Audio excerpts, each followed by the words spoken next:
Hi and welcome to the short tutorial. In this video I will show you how to remove rotoscope filter in the TikTok. So if you want to remove this filter on the TikTok, watch this video till the end and you have to follow the same procedure. And if this video really helps you out, do subscribe to my channel.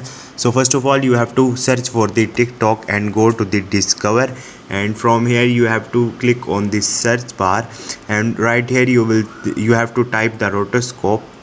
Once you will do it, a filter will be appear. Simply tap on it. Now you can try this filter, shoot a video on it. Once you will do it, it's loading.